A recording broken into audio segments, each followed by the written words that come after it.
이사야서 6장 1절에서 4절에만 우시야 왕이 죽던 해에 내가 본 적 주께서 높이 들린 보좌에 앉으셨는데 그의 옷자락은 성전에 가득하였고 사람들이 오시고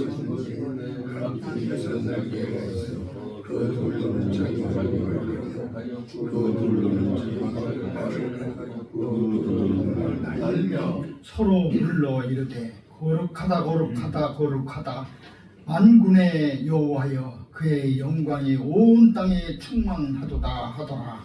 이같이 어떤 자의 소리로 말미암아 지방의 터가 요동하며 성전의 열기가 충만하도다. 바위 교회라고 하는 교회가 있습니다. 이제 그 여행자들은 기독교인들은 다 그 바위 교회를 다들 다녀와요. 근데 그 교회가 세워지는 과정을 이제 쭉 안내자를 통해서 들어보면은 헬싱키라고 하는 데는 교회가 지어질 당시에는 그 시내 도시 중앙에는 교회가 세워질 수 없도록 토지 사용이 안 되도록 그렇게 되어 있다고 합니다. 그런데 그 주변에 많은 성도들이 계시는데 그 성도들이 말하자면은 하나님이여 이 도시의 중앙에 교회를 반드시 세워주세요 하고 그 주변 교회들이 전체 모아서 하나님께 기도를 했어요. 기도를 드리고 상당한 기간이 지났는데 놀라운 역사가 일어난 겁니다. 말하자면은 그리스도인이면서 건축업을 하시는 그 사람에게 천사가 나타나는 거예요. 지금 많은 우리 성도들이 하나님께 기도하고 있는데 그 기도가 하나님께 상달이 되었다. 내가 너를 그 성도들의 대표를 만나도록 해줄 테니 교회를 짓도록 해라. 내가 너에게 말한 뜻이 무엇인 줄 아느냐? 그리고 그분이 사라진 거예요. 근데 저기 건축업자가 생각을 한 거예요. 이상하다. 토지법에 의해서는 절대 중앙에 교회를 세울 수가 없는데 어디를 말씀하신가 하고 이 건축업자가 기도를 한 거예요. 근데 기도하면서 탁 떠오르는 것이 뭐냐면은 헬싱키의 중앙에 큰 바위가 있어요. 큰 바위가 있는데 그 바위는 손을 대지 못하는 거예요. 너무나 커서 파낼 수도 없고 제거할 수가 없는 거예요. 그래서 아주 불머리처럼 버려두는 거예요. 근데 그것이 우뚝 생각이 난 거예요. 그래서 하나님께 또 이 건축업자가 기도를 한 거예요. 어떻게 하라고 하는 겁니까? 근데 지혜가 떠오른 거예요. 바위를 파내고 그 다음에 파내면서 보면은 굉장히 그 안이 넓어질 것이다. 네, 그곳에 교회를 세우고 하나님께 예배를 드리고 그렇게 하면 될 것이다. 그러면 허가가 나지 않을 텐데요. 내가 다 알아서 할 테니 설계를 가지고 가서 시와 서로 합의를 해라. 그래가지고 그 설계를요 아주 요밀조밀 잘해가지고 갖다 냈더니 시의 건설업체에서는 딱 허가를 한 거예요. 거기는 지금 쓸 수도 없는 건데 기독교에서 그곳을 파내고 그 다음에 예배를 드릴 수 있는 처소를 만든다고 하는데 그거야 허가를 못 해주겠느냐. 왜? 이미 시에서는 버려진 중앙에 세운 버려진 그곳이니까 그렇게 하도록 하라 하고 허가가 난 거예요. 그래서 그 바위를 파서 바위를 그때 현대식의 바위를 잘라낼 수 있는 기계도 부족했었는데 그것을 파내가지고 안을 보니까 하나님께서 진짜 예비하는 장소였다. 그렇게 얘기를 합니다. 여러분, 인간의 지혜는 단조롭고 아무렇게 하지를 못하지만은 하나님께서 창조하신 그 지혜는 미리 헬싱키의 모든 교우들이 이제 하나님께 기도하면서 하나님께 간구하면서 할 수 있도록 미리 예비해 놓지 않았는가 그렇게 생각을 됩니다. 여러분, 기도는 뭡니까? 기도는 하나님의 마음을 내가 갖도록 만들어 달라고 하는 간절한 마음입니다. 금식이 뭡니까? 나라고 하는 것은 다 없애달라고 하는 거예요. 그런데 요즘에 기도를 하면서 성격 하나 안 죽고 기도를 하는 사람들이 굉장히 많아요. 나는 나대로, 내 중심은 내 중심대로, 내 안에 주님이 계시다고 하는 것을 알면서도 그러지를 못하고 자기의 성격, 자기의 생각, 자기의 주관 다 가지고 하나님만을 움직이려고 하는 것이 많아요. 그렇기 때문에 하나님께서는 그 사람의 기도를 들어주지 아니할 때가 많다고 하는 것입니다. 여러분, 저는 이 헬싱키의 바위 교회를 생각하면서 내가 과연 나 자신을 내 속에 든 것을 다 버리고 그 다음에 주님의 마음을 내가 받아들일 수가 있었는가 생각하면서 항상 빌립보 2장 5절을 생각합니다. 너희 안에 이 마음을 품으라 곧 그리스도 예수의 마음이니. 그리스도의 마음이 내 마음속에 거하지 않고는 기독교인이요 성도라고 말할 수가 없다고 하는 사실을 말하고 있습니다. 저는 늘 생각을 합니다. 한국 교회가 언제 거듭이 나서 언제 새로운 힘을 가질 수가 있을 것인가, 이 생각도 여러 가지를 해봅니다. 6천년, 5천년의 기나긴 세월 동안 하나님께 기도를 많이 해온 교회입니다. 하나님께서 더욱 큰 은혜를 주시는 1884년부터 한국 땅에 새로운 힘을 주기 위해서 천사를 동원했고 많은 사람을 동원해서 이끌어 나갔던 것을 볼 수가 있어요. 무속 신앙을 가졌던 사람들을 자신들이 알지 못한 불교의 신앙으로 갖게 되었고, 불교의 신앙을 가졌던 사람들을 다시 신앙을 갖기 위해서 유교로 왔고, 유교의 시대에 있으면서 이제 우상이 없어지게 되니까 결과적으로 하나님께서 기독교를 이 땅에 보내주셔서 하나님께 기도하도록 만들어 주었어요. 이것을 우리가 알고 변화받는 놀라운 역사가 일어나야 되는데 그러지 못했다고 하는 사실을 말하고 있습니다.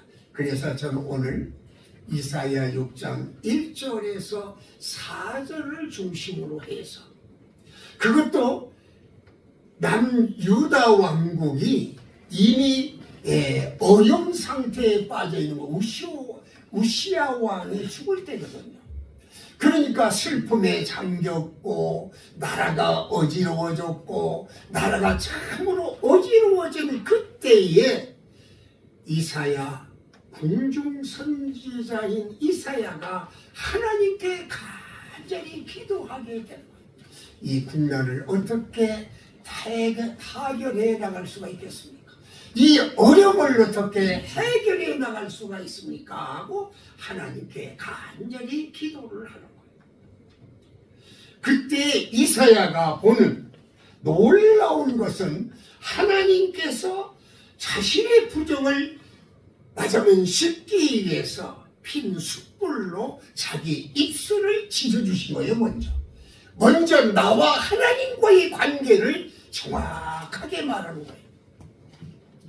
나와 하나님의 관계를 잘 이루어지지 않는다면은 우리가 이 험악한 세상에 유일한 참 힘이 듭니다.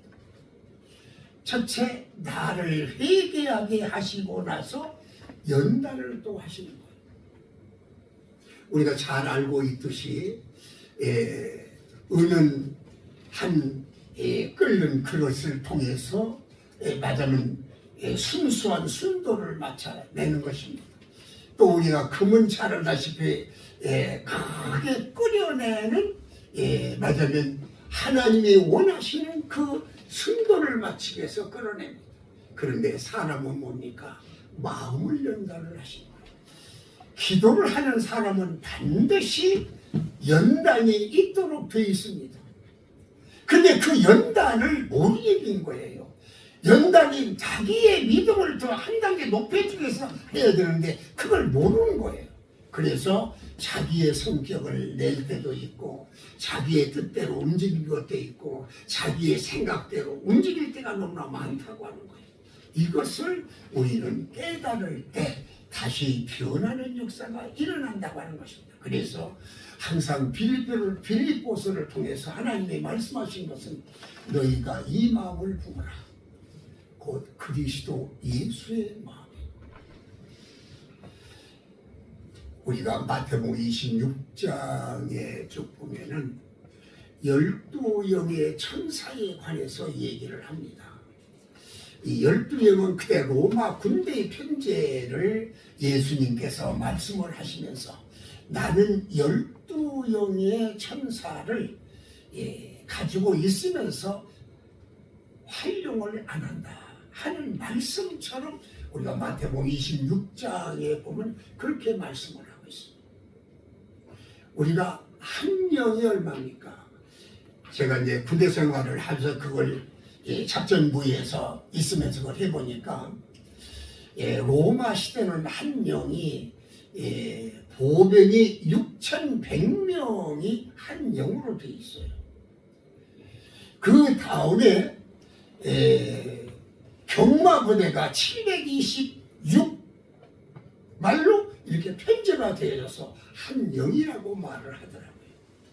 그런데 그것을 가만히 우리가 그걸 점검해 보면은요, 예수님께서 12영이라고 하는 그 엄청난 천군천사를 데리고 있으면서도 그 12영의 천사를 사용하지 아니하고 어려움을 겪었다 하고 있는 것은 하나님의 뜻, 하나의 생명을 구원하기 위해서 하나님께서 선수 모든 일을 행하셨던 것을 볼 수가 있어요. 우리는 여기에서 우리가 한번 생각하고 넘어갈 때 있어요. 주님은 분명히 우리가 마태복음 6장에서도 그렇게 16장에서 그렇게 얘기를 하고 있죠. 너희가 나를 따라오려거든 자신을 버려라. 그 다음에 십자가를 지어라. 그 다음에 나를 좇으라. 참 중요한 말 같아요. 저도 이제 벌써 나이가 이제 하나님께로 갈 나이가 얼마 안 됐습니다. 이 신앙생활하고 목회를 45년 동안을 하고 가만히 나와 생각을 해요. 내 자신이 얼마나 주 앞에 합당한 사람이 되었는가. 그러면서도 이사야 이 6장을 많이 읽어요. 천사들이 경배한 것처럼 나도 예배를 드리고 있는가. 천사들이 경배하는 과정을 보니까요, 참 놀라운 것이에요. 그 천사들은 하나님을 모시고 선 흠도 없고 죄도 없으면서 하나님과 대면하는 사람들이잖아요. 그런데 그 사람들은 천사들은 자기가 할 때에 하나님을 만날 때에 어떻게 하고 만났는가 한번 저도 많이 생각을 해요. 날개 6을 가진 스랍 천사가 6개의 날개 중에 2개의 날개로는 얼굴을 가리고 2 날개는 발을 가리고 2 날개를 나르면서 창화하다 큰 소리로 하나님을 찬양하고 큰 소리로 외치면서 하나님을 섬겼다고 하는 사실을 생각할 때 과연 우리도 그렇게 할 수가 있을까? 아마 무슨 일이 있으면은 인간을 먼저 생각하지, 나 자신을 먼저 생각하지, 하나님을 먼저 생각하지를 못할 거예요. 제가 늘 이 얘기를 합니다마는 기도를 시작을 하면서 하나님의 종으로서의 발탁을 받으면서 생각을 한번 해봤어요. 고등학교를 졸업을 하고 대학을 가야 되겠는데 어디를 가야 되느냐, 하나님께 기도를 한 거예요. 그랬더니 제 친한 1년 선배이면서 같이 이제 그분이 한양에 늦어가지고 같이 이제 학교를 졸업할 나이가 됐는데 그분이 이상하게 천주교의 신부 신학교를 가게 된 거예요. 그래서 저한테 하는 말이 뭔가 하면, 야, 너 주의 종이 되고 싶지 않느냐? 아니요, 나는 아직 그걸 받은 일도 없어요. 야, 거기 가면은 좋다. 왜 좋느냐? 너 지금 뭐 돈 벌어서 대학을 가려고 노력을 많이 하는데 거기는 일절 너희 부담을 다 대준다. 너 먹는 거 자는 거 다 되니까 우리가 신학교를 가자. 저를 얘기하더라고요. 그러면 어디를 가야 되겠습니까? 내가 지금 이 청년 마지막 학생부에 있으면서 그렇게 공부를 하고 있는데 어떻게 가야 됩니까? 하고 물어보니까 모든 것이 다 정확하게 조직적으로 다 되어 있는 데가 신부들이 되기 위해서 공부하는 곳이다. 그 신학대학을 가자. 근데 난 놀란 거예요. 그때부터 하나님께 기도한 거예요. 아버지, 저를 어디를 보내시겠습니까? 하고 하나님께 간절히 기도하는데 마침 여러분들이 한번 다 아시겠어요. 이성공 목사님은 6.25 때부터 집회를 하신 분이에요. 6.25 때부터 집회를 하면서 북한군에게 잡혀가지고 상당히 어려움을 당하신 그 목사님이세요. 그런데 6.25가 끝나고 그 전쟁이 끝나고 휴전했을 때 각 교회 다니시면서 전체 돌아서 집회를 하신 분이에요. 근데 그분이 우리 교회를 오셔서 집회를 하는데 저는 생각도 못하는 거예요. 여기에 두 마음을 품은 사람이니까 뭐 천주교의 신학교를 간다든지 장로교의 신학교를 간다든지 이런 막 두 마음을 품은 사람이 있는데 그 사람은 잘못된 것이다. 자기가 밥 먹는 데에서 그러니까 현재 장로교에 있으면서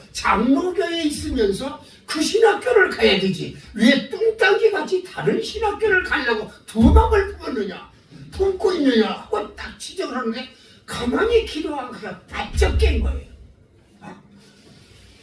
저분이 저 목사님이 왜 내 말을 하지? 내 마음을 들어갔다 나왔나? 그렇게 생각을 했어요. 그리고 제가 이제 생각이 좀 미진해서 그때 확고한 맞으면 학생회에 있으면서 뭐 그게 뭐 총무도 하고 부회장도 하고 그렇게 생활을 하면서 그것까지는 몰랐어요. 그래서 제가 이제 조금 멀리 떨어졌는데 대구 청구대학을 들어가게 된 거예요. 뭣도 모르고. 근데 그 친구 되는 그 신학교 다니는 분이 전화가 왔어요. 야, 너 신학교 같이 가기도 해놓고 왜 뚱딴지게 그 법대를 들어갔느냐? 그래서 그냥 오다 보니 그게 됐네요. 그런데 내가 또 좋아하는 것이 건판사가 되려고 내가 노력을 많이 했기 때문에 내가 법대를 들어와 있어요. 그러니까 그러지 말고 너는 하나님의 뜻대로 살아야지 그렇게 해서는 안 된다. 그래서 기도하다가 2년까지 다니다가 우연히 중퇴를 하게 된 거예요. 중퇴하다 보니까 사람이 이상하게 변하는 거예요. 네가 대학을 갔으면 끝까지 마찬가지게 중퇴를 했느냐. 경제적으로 굉장히 쪼달리게 만드시더니 딱 중퇴를 하게 만드시더니. 그러니까 그 친구가 하는 말이에요. 왜 일반 대학을 갔느냐. 너는 신학대학을 가야 되지. 그게 나와 같이 신학대학을 와야 되는데 왜 너는 그렇게 변심을 했느냐. 그리고 기도하다 보니까 저에게 응답이 되어진 것이 있어요. 이성봉 목사님이 왜 두마음을 품었느냐. 지 밥 먹는 데에 학교를 가야 되지. 지 밥을 먹지 않으면 또 신부를 되려고 하느냐. 그렇게 지적을 했는데도 그때는 젊었고 어렸기 때문에 그렇게 됐던 거예요. 저는 가만히 그 다음부터 생각을 한 거예요. 아버지, 잘못했습니다. 제가 타락의 길을 걷는 것 같습니다. 용서해 주세요. 그리고 이제 학교를 정립을 한 거죠. 근데요, 그렇게 하고 보면은 참 사람 기분이 좋으면은 그것이 되고요, 기분이 나쁘면 그게 안 돼요. 그때는 산기도가 좀 약했어요. 70년도부터 우리가 산기도가 좀 생겼습니다만은 그때 당시에는 상당히 산기도가 없었는데 혼자 산에서 기도를 한 거예요. 그때 뭐 있었냐면 서대문이에요. 서대문에 산에 기도처가 하나 있었어요. 거기를 물어서 간 거예요. 그래서 기도를 한 거예요. 하나님, 제가 나라와 민족을 위해서 기도하는 이 기도처에 왔는데 저를 어떻게 사용을 하시려고 이곳에 보냅니까? 젊은 막 혈기에 그 바위 위에서 자면서 바위를 두들겨 치면서 하나님께 기도를 한 거예요. 그런데 그때 길이 열리는 거예요. 그때 길이 열리는 거예요. 그래서 이제 학교를 가기 시작을 했고 하나님 앞에 온전히 서면서 제 친구는 신부로서의 일을 하고 저는 이제 이렇게 교회에서 이 일을 하게 되는데 제가 이사야 6장을 보면서 다시 한번 내 자신의 신앙을 점검을 하고 정립을 하게 되었습니다. 왜 그러냐면은 천사가 하나님께 경배하는 과정을 한번 생각을 하면서 천사가 이렇게 하는데 왜 나는 천사보다 낫다고 성경을 읽으면서 생각을 하는 내가 죄인이라고 하는 그것 때문에 내가 천사보다 못하다고 생각하면서 그렇게 우왕 좌왕 좌로 우로 치우치고 있느냐 그 생각을 하면서 다시 한번 생각을 했어요. 천사는 하나님을 제대로 뵙지를 못하고 6날개 중에 2날개로 하나님을 바라보지 못하고 얼굴을 가리우고 하나님을 경배했다고 하는 사실. 우리가 이 두렵고 떨립다고 하는 이 말은 존경의 표시를 경외를 사용을 했더라고요. 그러면서 그 경외를 두렵고 떨리는 마음, 이것은 무서워서 두렵고 떨림이 아니라 내가 존경하는 창조주 하나님이심을 분명히 알기 때문에 하나님께 우리는 기도하면서 모든 일을 행하게 됐던 거예요. 그래서 여기는 하나님 앞에서 영원토록 하나님을 찬양하고 경배하도록 지음받은 자들도 이렇게 하는데 그럼에도 불구하고 천사들은 하나님의 얼굴을 제대로 보지를 못하고 하나님을 경배를 했는데 왜 나는 예수 그리스도를 통하여 그 십자가의 보혈로 내 죄를 씌워주신다고 약속을 받고 하나님과의 기도의 길을 열어주셨는데 왜 기도를 하면서 하나님을 맛보면서 하나님께 대항할 때가 많았느냐.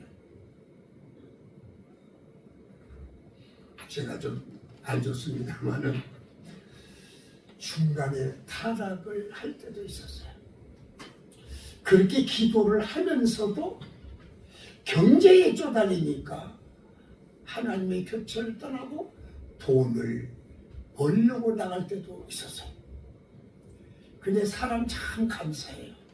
없을 때는 하나님 지켜주신 대로 잘하겠습니다. 그런데 돈이 그때 당시 이제 이 직장에 잘 취직이 됐거든요.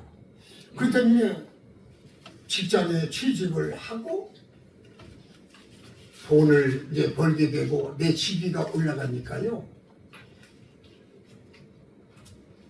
나중에 제가 점검을 해봤어요. 내 신앙이 얼마나 되는가. 그랬더니 주님 가르치는 기도, 사도신경까지 잃어버리더라고요. 시대명은 다 어디로 가버린지도 모르고. 그리고 세상 것을 추구하면서 세상 것을 바라보고 세상 것을 의지하고 나가게 되더라고요. 과연 내가 하나님을 믿고 하나님을 따르고 하나님의 종이 되겠다고까지 마음을 먹고 학교의 문제까지 했는데 경제 문제 하나 때문에 그렇게 변신할 수가 있느냐. 다시 한번 생각을 해봤습니다. 천사는 하나님을 섬기도록 지음을 받은 사람, 그 자신이 얼굴을 뵙기가 하나님 뵙기가 어려워서 두 날개로 얼굴을 가렸다고 했는데 나는 하나님을 보면서 하나님과 대화하면서 무릎을 꿇고 하나님께 간구하면서 어쩔 때는 하나님께 대항하는 때가 있었다고 하는 사실을 생각합니다. 이래서는 안 되겠구나. 이래서는 안 되겠구나. 그러면서 또 친구들과 만나서 대화하고 경제 문제를 주고받을 때는 그때 또 나는 하나님과의 거리가 멀어지면서 하는 말이 돈을 있어야 주의 종도 되고 돈이 있어야 어디 갔을 때 대접을 받을 수가 있지 않겠느냐. 또 경제를 앞세우더라고요. 그래서 참 사람의 얼굴처럼 철면피한 것이 없다.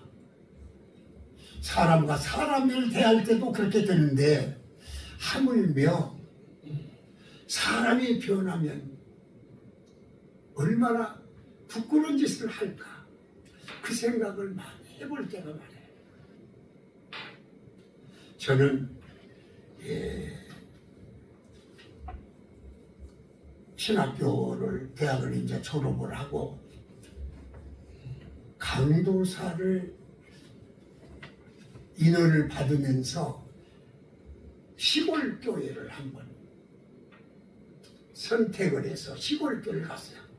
첫 번째는 전번에 내가 설교를 한번 했습니다만 두 번째 이제 한 교회 부흥을 시키고 그 다음에 거기에 후임자를 주고 노예들하고 상의를 해서 또 다른 곳으로 한번 갔어요. 그랬더니 그곳이 뭐냐면 마침 성도들 사이에 안 좋은 그런 관계가 있어가지고 다 흩어져가지고 상당히 어렵더라고요. 근데 가서 딱 부임하고 보니까 젊은 처녀 5분만 계시더라고요.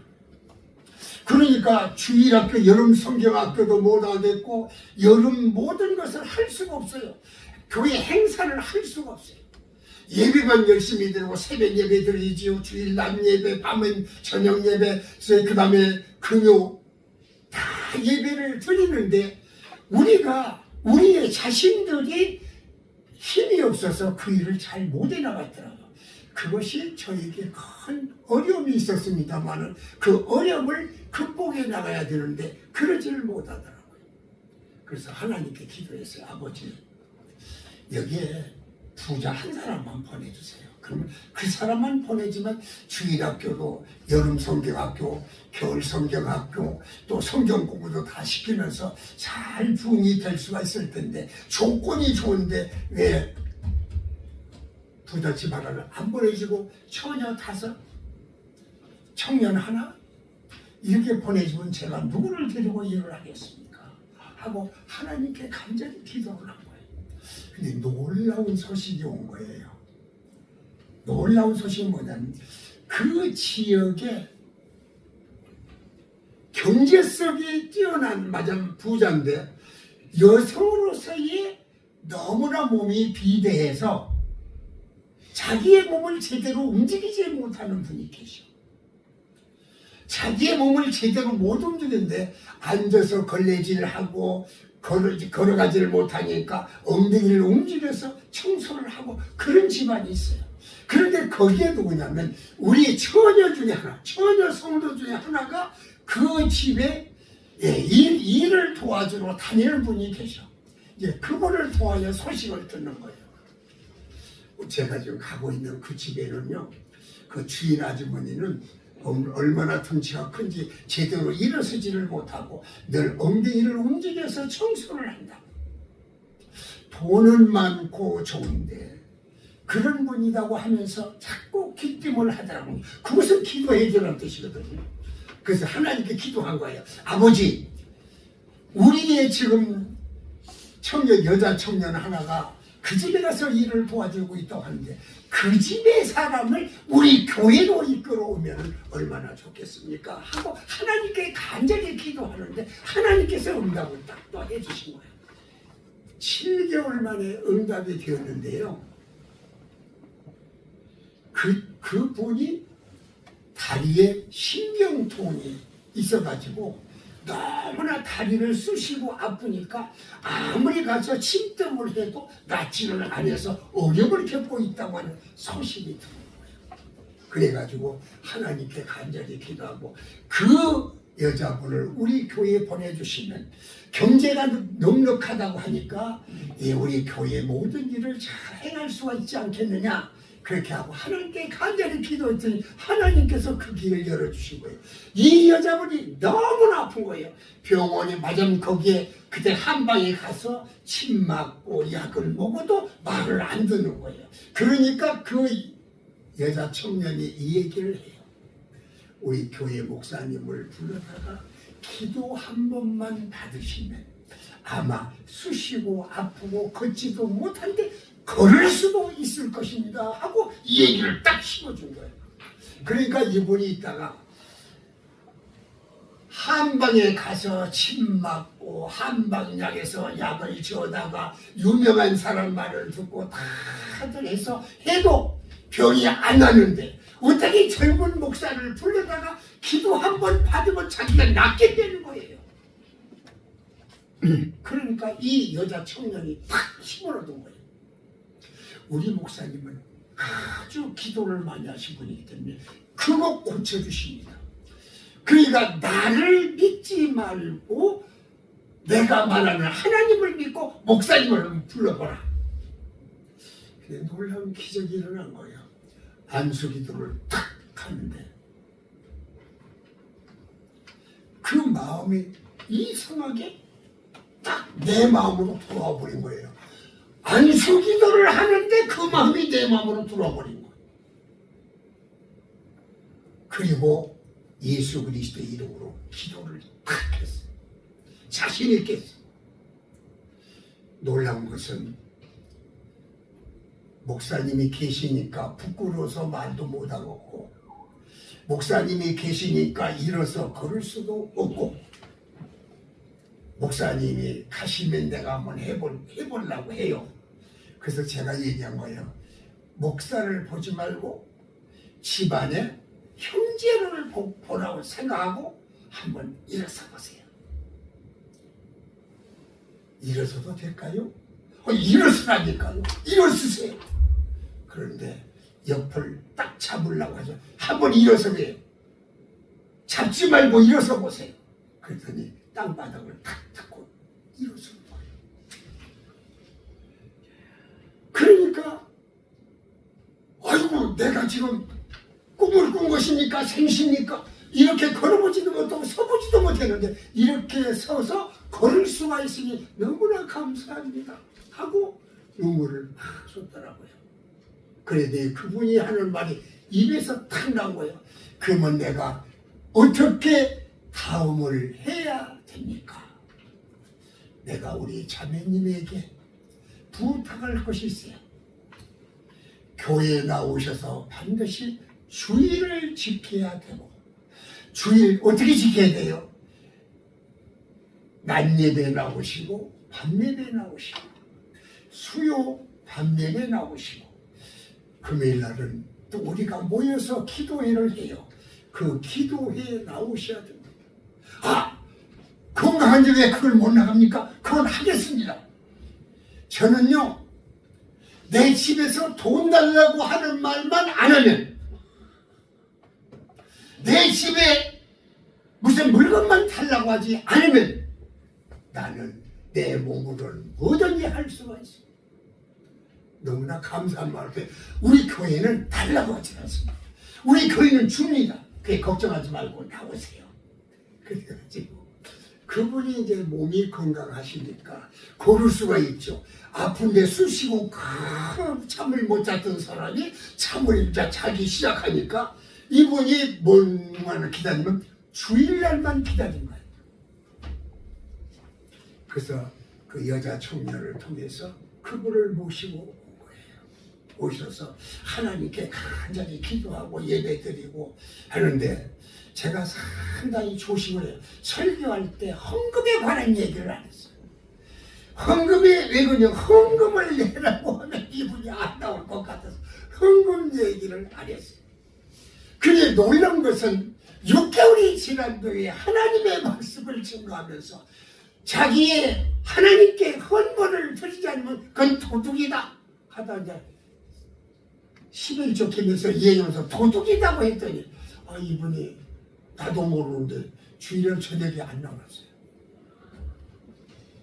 주일날 저녁에 안 나왔어요. 어디 아파 좀 잘 나와도 좀 그럴 때도 있겠지 생각을 그렇게 했어요.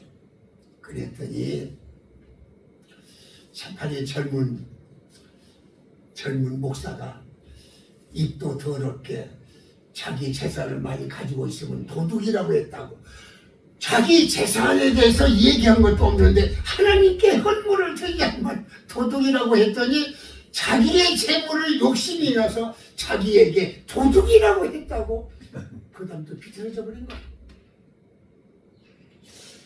비틀어진 것을 가만히 생각하니까 내가 그때 안 하기로 했는데 괜시리 그 얘기를 했구나.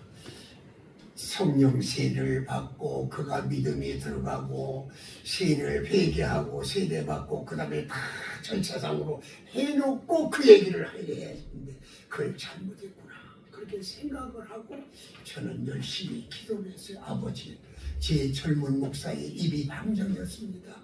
그때를 못 참고 그랬습니다. 용서해달라고 하나님께 간절히 기도했어요. 그리고 끊임없이 하나님께 기도했어요. 저는 그 사람이 변하기를 바랐어요. 우리가 요한복음 1장 12절에 말씀한 대로 영접하는 자 곧 그 이름을 믿는 자에게는 하나님의 자녀가 될 권세를 주신다고 그랬는데 하나님께서 그 여종의 마음을 변화시킬 수 있도록 다시 한번 회개의 길이 일어나도록 했으면 좋겠습니다 하고 기도하면서 갈라디아 2장 20절을 생각합니다. 내가 그리스도와 함께 십자가에 못 박혔나니 그러므로 내가 사는 것이 아니오 내 안에 그리스도께서 사시나. 그 신앙을 내가 심어주지를 못했던 것이 하나님께 죄스러워서 생각을 한 거야. 에베소 2장 8절에도 너희가 그 은혜를 인하여 믿음으로 말미암아 구원을 얻었나니 이것은 너희에게서 난 것이 아니라 하나님의 선물이다. 하나님의 선물을 먼저 줘야 할 텐데 그러지를 못했구나. 로마서 8장 9절에 하반절에 보면 그리스도의 영이 없는 사람은 그리스도의 사람이 아니라고까지를 다 알면서 왜 그걸 실천을 못했지? 하면서 하나님께 간절히 기도를 했어요. 근데 더 놀라운 것은 하나님께서는요, 나 고치신 데는 제발 안 해요. 절대 제발 안 해요.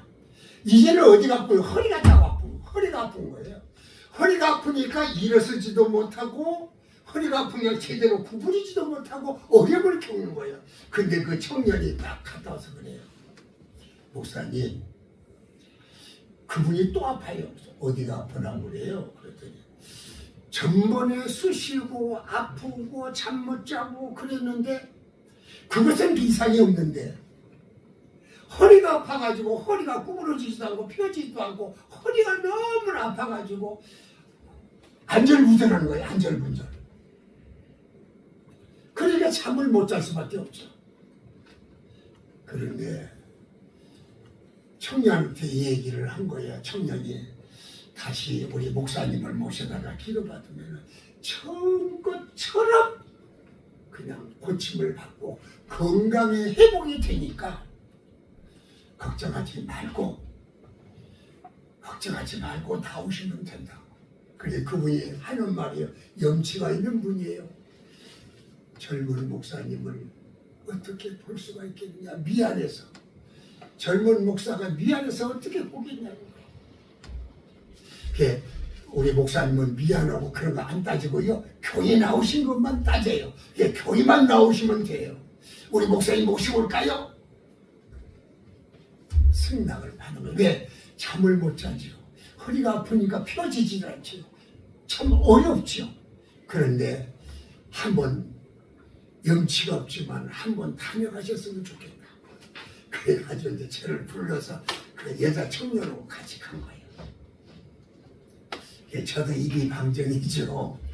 기도를 딱 이제 하면서 하나님 아버지 이 성도가 하나님께 회개하고 병에서 노임을 받았는데 이 병을 입서 노임을 받았는데 아버지 불쌍히 여겨주셔서 이 또 허리가 아파서 제대로 구부러지지 못하고 잠도 못 주무시고 허리가 아파서 이렇게 고통을 당하십니다. 믿음이 들어간 것만큼 하나님 고쳐주세요. 사실 믿음이 들어간 것만큼 고쳐달라는 그 말을 빼야 되는데 어떻게 내 마음도 섭섭하고 서운했던지 믿음이 들어간 것만치 고쳐주세요. 그대로 된 거예요. 이제 교회 나와서 아버지 감사합니다. 기도받고 가면은 그날 저녁에 잠 잘 자고 잘 잡수시고 허리 아픈 것도 없어지고 너무나 기분이 좋은 거예요.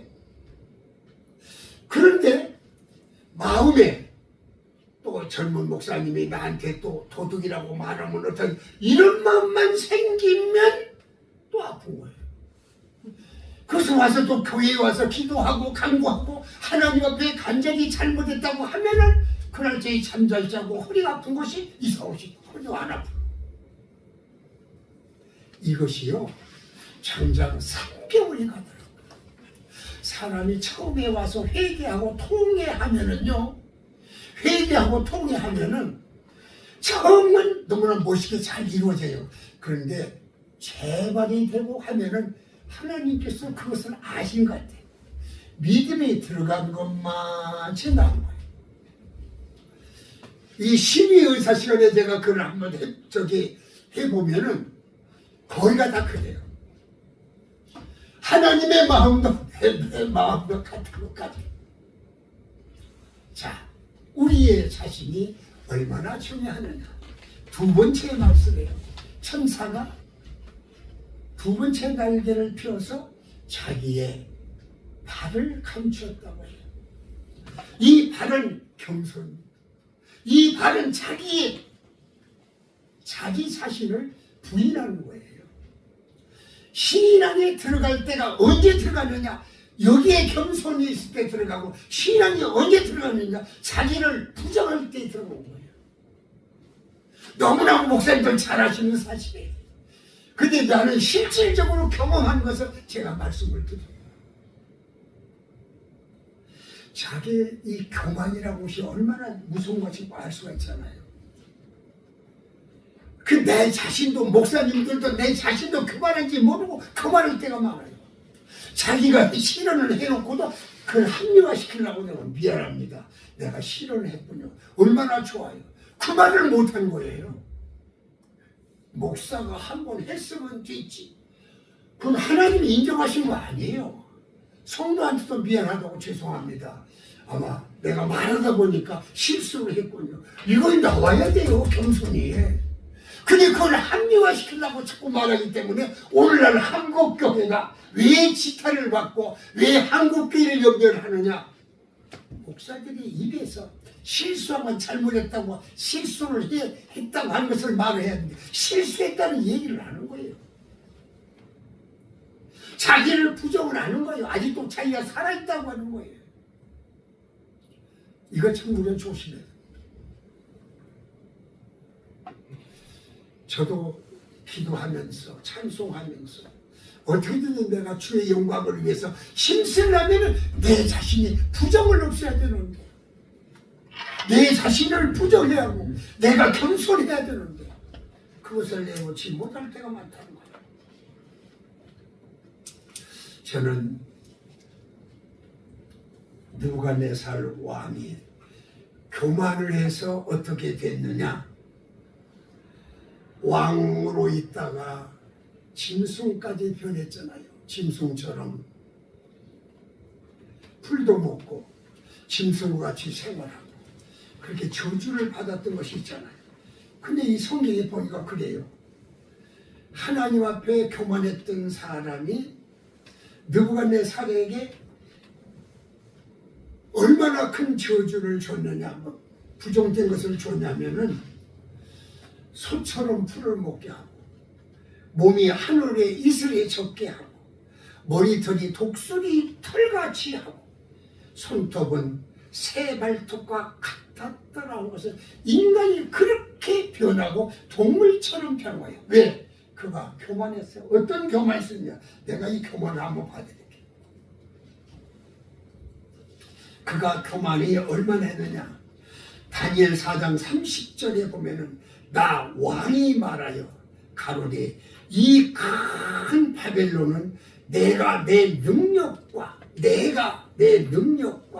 권세로 건설하여 나의 도성을 삼고 이것으로 내 이업의 영광을 나타낸 것이 아니냐. 자기를 여기에 다니엘 4장 30절 보면 자기가 너무나 많은 것을 크게 나오고 하나님 손은 하나도 없고 자기가 그러니까 다니엘 4장 32절은 이 말이 오히려 나 왕의 입에 있을 때 하늘에서 소리가 내려 가로되 느부갓네살 왕아 네게 말하니 나라의 위가 나라의 대통령이 나라의 왕이 내게서 떠나느니라. 하나님의 명령이에요. 떠나면 가는 거예요. 교만하면 가는 거예요. 지금 한국교회가 회개할 때입니다. 1970년도 하나님께 기도하고 1980년도 말씀으로 돌아가고 1990년 찬송으로 돌아가면서 부흥이 된가 싶었더니 부자로 만들어놨더니 하나님 팔아서 전부 자기 마음대로 사용하고 자기 마음대로 일하고 하나님에 관해서는 전혀 생각지를 못하게 되는 거예요. 진심으로 우리는 부자 만들어준 하나님께 감사하면서 이웃을 내 몸같이 사랑하고 이웃을 도와줄 수 있는 그런 역사가 일어날 때가 왔다고 하는 거예요. 지금 회개 기간이에요. 회개하지 못하면은 이제 우리가 알지 못한 세계로 돌변할 수 있을 것이다 하는 거예요. 시간이 많이 남네요. 세 번째입니다. 순종함으로 경배를 하자. 마지막에 천사는 나머지 두 날개로 날랐다. 날랐다고 하는 것은 하나님의 말씀에 신속히 순종해서 하나님의 명령한 곳으로 떠난다고 하는 것입니다. 천사들은 하나님의 명령이 바라면 즉시 순종했던 천사들입니다. 이처럼 하나님을 경배하는 믿음을 가진 우리는 하나님께 순종하는 삶을 살아야 됩니다. 오직 우리의 실제 삶 속에서 얼마나 그분의 뜻과 말씀에 철저하게 순종했는지는 판단 기준이 어디에 서느냐? 순종할 때 씁니다. 판단 기준이 뭐냐? 아, 저분이 하나님의 뜻과 하나님 말씀대로 잘 생활하고 있다 없다 하는 것은 그 판단 기준이 순종할 때 있어요.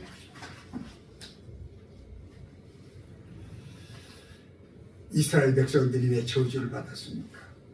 제사와 예물을 하나님 보시기에 합당한 제물로 드리지를 아니했고 자기가 원한 대로만 했다는 거예요. 그러니까 오직이야 순종이 제사보다 낫고 듣는 것이 수양의 기름보다 낫다고 하신 말씀을 한 것을 순종하지 않았다고 하는 거예요. 기독교에 놀라운 기적들은 모두 다 하나님의 말씀에 순종할 때 일어났던 것을 볼 수가 있습니다. 스랍들이 두 날개로 날아가는 것처럼 우리 또한 신속히 순종한 것을 배워서 처음 신앙을 되찾아 하나님께는 영광이 되고 우리에게는 기쁨이 샘솟는 놀라운 변화가 일어나는 저와 여러분이 되어주시기를 주님의 이름으로 축원합니다. 아멘. 기도하겠습니다.